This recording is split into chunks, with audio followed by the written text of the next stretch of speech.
lang ako din sa bahay ng aking mga biyanan para sana ay manghiram ng suklay. Kaso nga nung pinakain ako ng almusal, kaya kumain na rin ako. Oo, gayon nga. Huy, nung unang inatanggit pa nga ako sa aking biyanan, sabi ko, mama, ibusog pa naman ako Pero di siya naniwala. Sabi niya sa akin, pumarinig ka na at makakain na. Kunyari ka pa halika na. Kaya naman kahit nahihiya nga ako, kumain na lang ako. Dahil wala lang, gusto ko lang din talaga magpabebe, gayon. Huy, hindi ko nga lang yung kinain ko nga din bago pinagtimpla pa nga ako ng kape ng aking biyanan. Talaga naman kay naman, kaswerte baga. Pawi ko nga din sa bayabi, nakapusangot itong itsura ng aking mister mga day. Diyos ko day. Ano baga naman gutom na nga yan, kaya sabi ko sa kanya, tara na, kainin mo na ako din sa kwarto natin. Bagong paligo pa naman ako ngayon. Huy, kain naman ng kakiri maaga pa nga lang kasi nagpunta na nga yan doon sa kanilang lupain para nga manguha ng kawayan. Talaga naman. Yung kawayan kasi ipang tatakip na namin din sa aming bintana kapag umuulan na baga, gayon. Nag-uumpisa na nga rin kasi mag-ulan-ulan nga din sa may amin. Kaya naman sabi ko nga din sa aking Mr.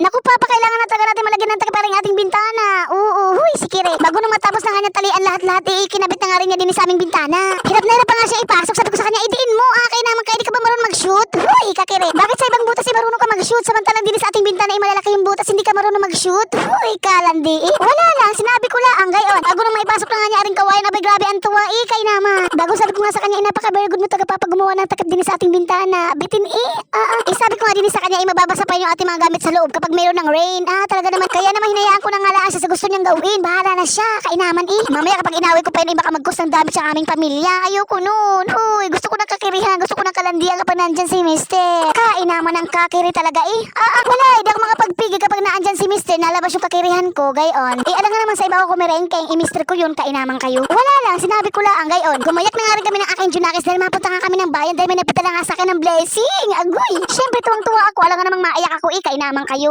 Kaya naman laking tuwa ko talaga, dahil hindi ko nga talaga expected aling blessing na dumating nga sa aking pamilya. Talaga naman kayo, huy. Inung una nga nahiya talaga ako kay madam kasi 2 beses na siya napadala sa akin mga day. Kaya nahiya na talaga akong tanggapin yung pangalawa, gayon. Huy, sabi ko nga sa kanya, naku madam, kalabisan na ari talaga namang tinodo-todo niyo na yung blessing sa akin Sabi nga niya sa akin, okay lang daw, baliwala lang daw yung mga tinulong niya sa akin. Importante daw, sumasaya daw siya sa akin sa mga vlog ko dahil makiringa daw ako, gayon. Hala. Syempre, parang grocery ko na kaagad yung blessing na binigay sa akin ni madam. Papatagalin ko pa ba? Hindi na, kay naman kayo. Kumuha nga ako na ring toyo dahil mahilig ako magluto ng adobo. Nilalagay ko siya ng toyo. Huy, kakire. Ako kumuha na rin ako na ring spaghetti na 1 kilo dahil wala lang ipanghahanda ko yan sa birthday ng aking sister-in-law, gayon. Huy, kuha ko na rin ng magic sarap para yung aking Junakis. Para wala lang, gusto ko lang talaga para lalong sumarap yung mga lutuin natin pag may magic sarap. Agoy. Pagkatapos ko makapamilya, syempre umuwi na kami kaagad na nakakapagod maglakad-lakad yan. Sakit ang paa ko, kay naman. Bago may kasama pa akong batang maligalig, pwede ang pabili sa akin. Akala mo naman talaga nagtatay ng pera ang kanyang ina. Kay naman tong batang ito, sarap talaga hatawin. Mabuti na nga lang talaga, mabait na nga ako ngayon. Hindi na ako nangahataw ng bata. Dahil nakakaawa naman din talaga pag nahataw-hataw mo. Mamaya ma-SWD pa ako dyan. Kay naman kayo. Wala lang, sinabi ko lang dahil madaldal nga ako, gayon. Kawing na namin din sa bahay. Syempre inayos ko na kagad yung mga pinamili ko din sa aking munting tindahan. Huy, si Piling. Wala lang, sinabi ko lang dahil nag-i-imagine nga ako na may tindahan ako, gayon. Kumbaga trip-trip lang, gayon. Binilan ko na nga ng kulay green na plato aling mga alaga kong aso dahil wala lang, gusto ko lang tagabilhan sila ng kulay green, gayon, para happy lang kami. Syempre dinamay ko na rin yung mga aso ko sa hilig ko nga sa green, kaya naman pati yung plato nila ay kulay green din, gayon. Para wala lang, talagang gustong-gusto ko talaga ang kulay green mga day, gayon. Huy, hindi naman ako mahilig talaga ako sa kulay green mga day. Kung pwede pa lang talaga pinturahan ng green na rin aming bahay, talaga naman pininturahan ko na matagal na, kaso nga lang hindi pwede si Mister kasi magahit sa akin hindi na niya ako matansya, baka masaktan na talaga niya ako ng very light, gayon. Kaya naman natatakot din ako.